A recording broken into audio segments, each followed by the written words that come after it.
Well, we are now being joined by the People's Democratic Party's senatorial candidate for the Plateau Central District, Golkuna Gotom, to discuss the controversy surrounding the conduct of the National Assembly elections in the zone and the failure or reluctance on the part of INEC to declare the results up until now. Good to have you. Thank you so much for joining us.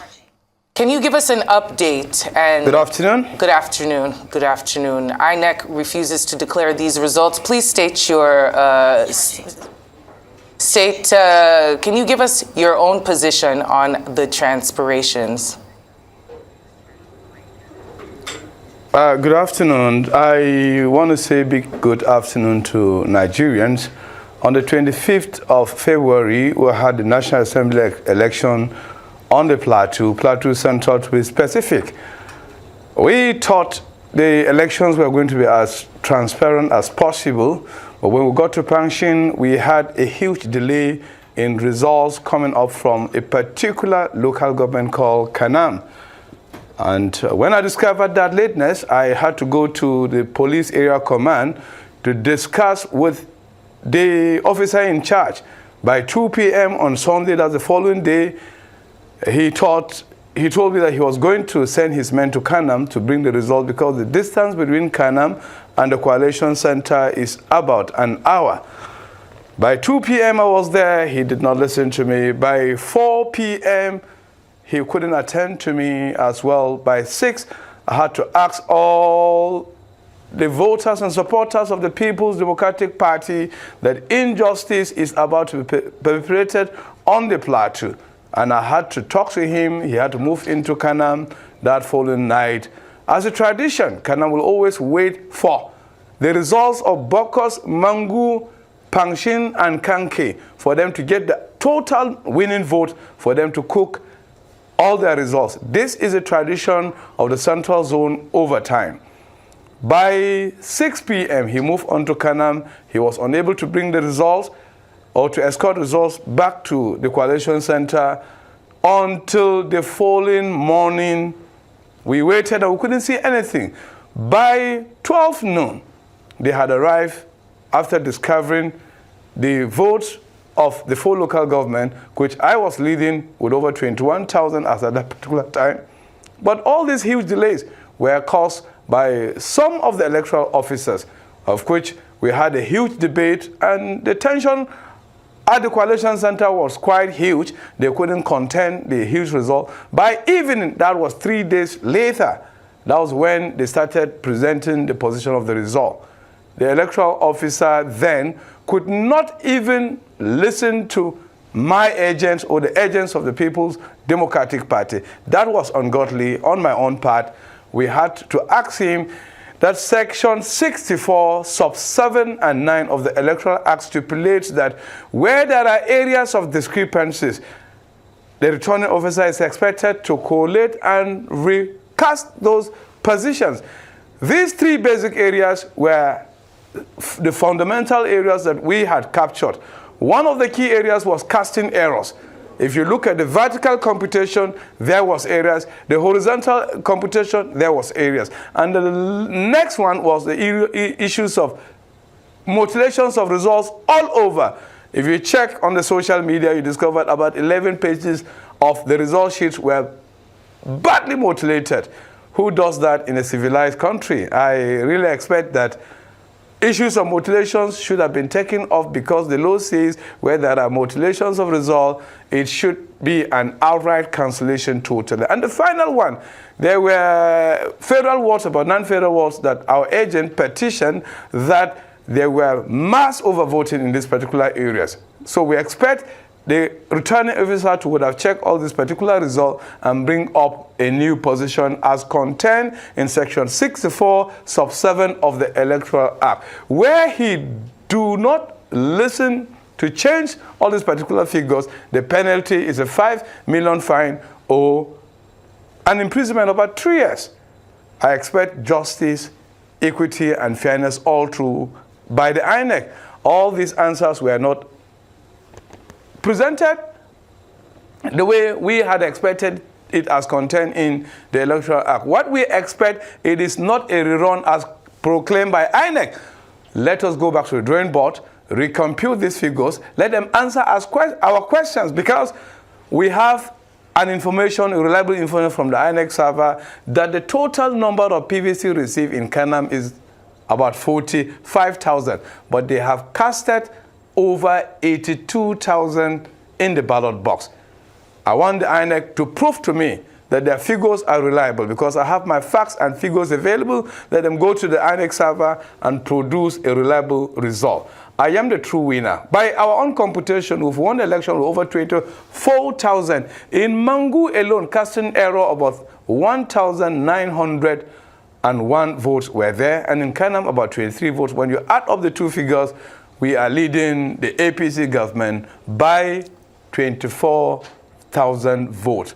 What the APC does in this particular election, even their candidate named Decade Plan have never gone for campaign, even for one day. His own calculation was to see to the possibility, after getting the difference between Mangu, Bokos, Pangshin, and Kanam, which I was leading, with a massive vote, all for them to know that they rely so much in Kanam. In 2019, Honorable Timothy Golu for House of Representatives, that was the same scenario. In 2019, Paradang David Shekfu had the same scenario, where they waited to discover the huge difference between the 4 local government and all of them to cook figures. If they are perfect about this, I want INEC to ask them to produce the reliable results in question and nothing else.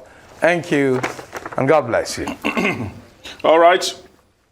You have mentioned Honorable Decade Plan, and he says, and he has called you and your party members as desperate, and you're insinuating results that seems to be fictitious. In his own words, you should let INEC do their job and not try to hoodwink INEC to declare you a winner when you haven't won the election. This is what Decade Plan has had to say about this election, although he's also calling on INEC to release the results for Plateau Central. As an accountant, I want to believe that figures don't lie. 1 + 1 is equals to 2. If he has his facts and figures, let him produce them. As you can see, this is from our own computation, the number of registered voters and the number of collected PVCs.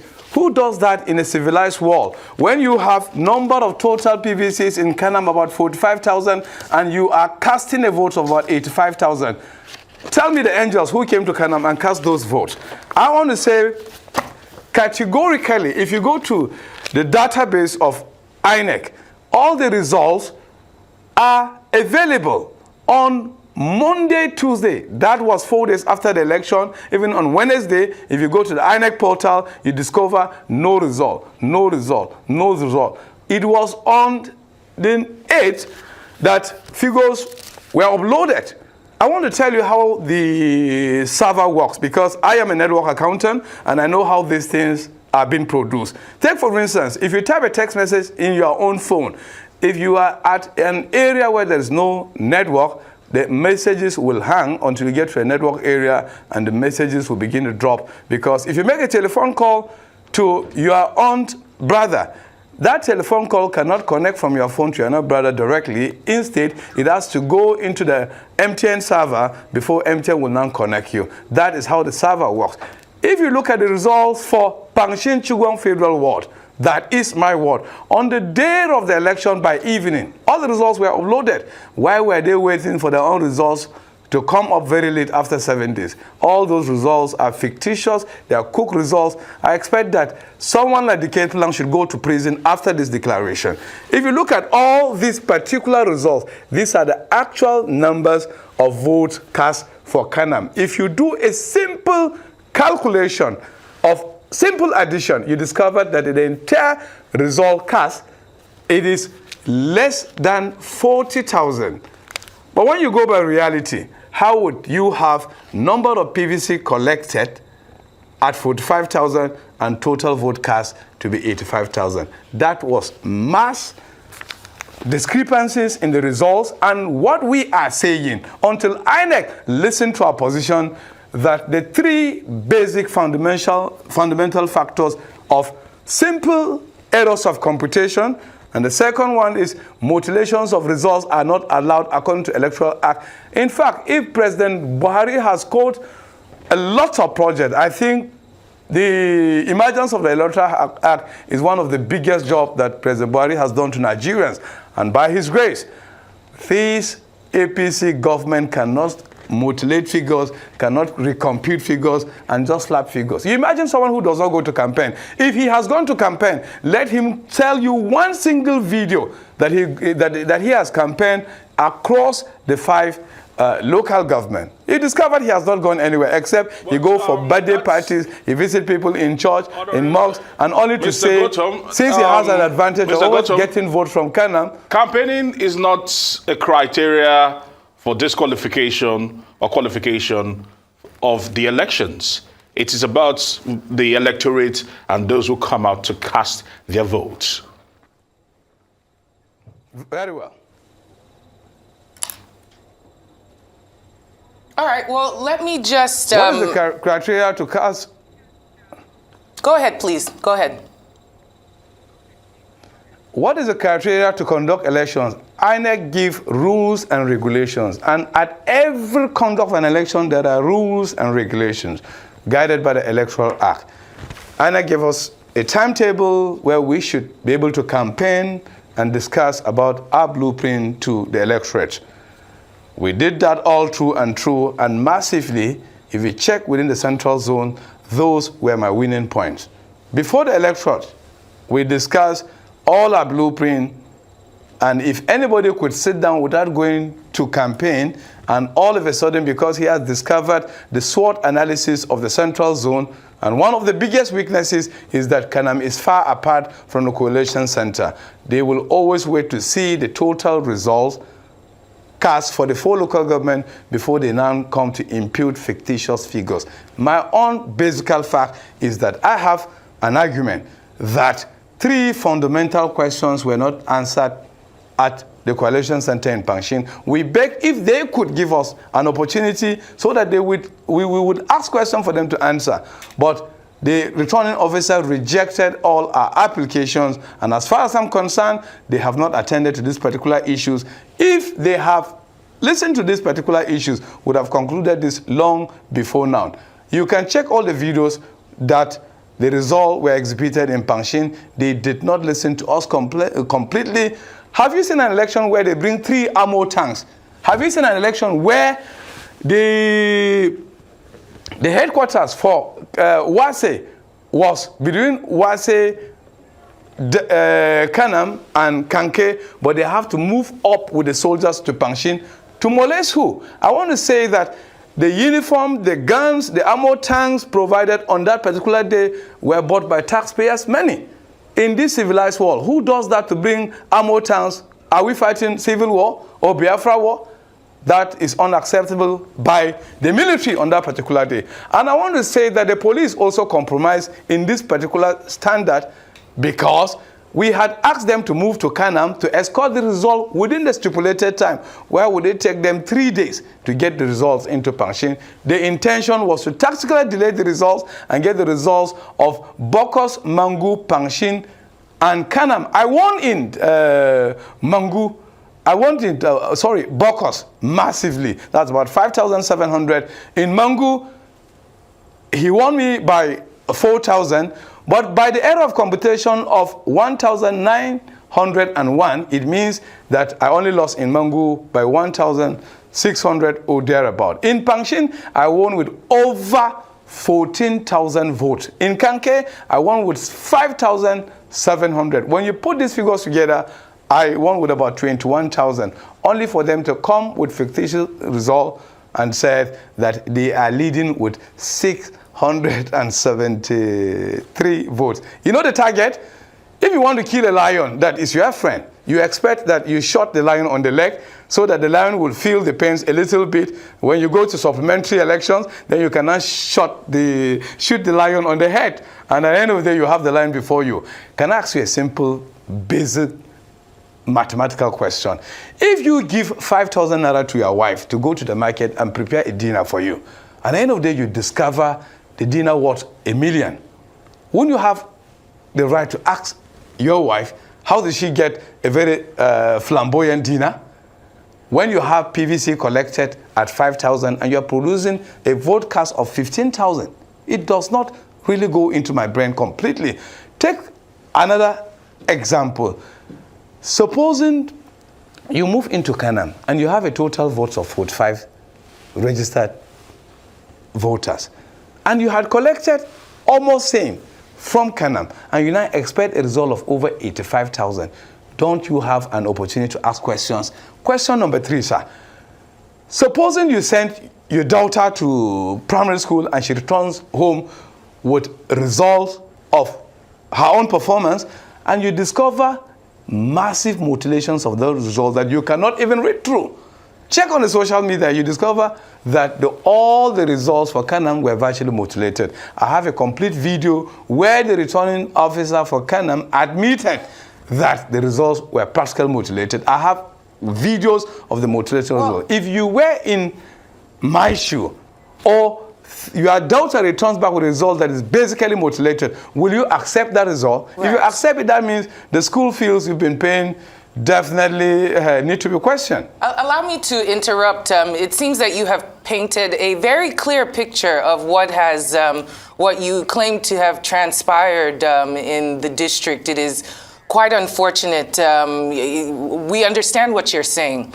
But now, with all the evidence that you have presented, all the evidence that you say you have personally and what you shared with us on air, what is your next move? As you have petitioned INEC, and it seems that they have not come back with anything worth doling justice for you. You don't seem that justice has been doled out. Will you be taking it to court? What is your next move for redress? Taking it to court would be the last option, because I believe in the wreck on the plateau. I want to believe that he has not seen all these results, but he has the capacity to ask questions left, right, and center. But my agents, they've submitted a comprehensive report about this election. If they do not have the figures as contained in this particular election, our figures are perfect. I think our complaint is before them, and by His grace, when these particular figures are checked upon, we will be declared in no distant time. Where there is no perfection of justice, equity, and fairness, I will definitely have to go to court as the final legal battle. But when you have injustice beforehand, where you ask 3 basic fundamental questions, issues of casting errors, mutilations, and according to our petitions, the non-federal wards overvoting should be taken off, because that is what the law says. If they delay this particular justice, it means to say that they are perfecting this particular election out of the Electoral Act, because Section 64, sub 7 stipulates that where there are areas of dispute and discrepancies, the coalition officer or the returning officer has the capacity to correct and produce a new result. In sub 9 stipulates that where he does not do the needful, then it's an opportunity for him to go to prison for 3 years or 5 million naira fine to be paid as an equivalent sum. I want to beg the Nigerian nation that I am one of the basic good citizens of Nigeria. I have worked over in Kano, Lagos, and I've done businesses in India, China. I only expect to come back home to see to the possibility where we can transform our communities. But in situations where you are always home campaigning left, right, and center, and widows are crying, orphans are crying for justice, and the voters demand that their votes should be counted. But you discover that even the questions we had asked, no one is saying anything about it. But I want to believe in the capacity of INEC with the Electoral Act. I believe in President Buhari and INEC at the national level, and even on the plateau, that justice shall surely be obtained at the end of the day. But I want to say a very big thank you to Mr. Gotom for your time here on Newsday.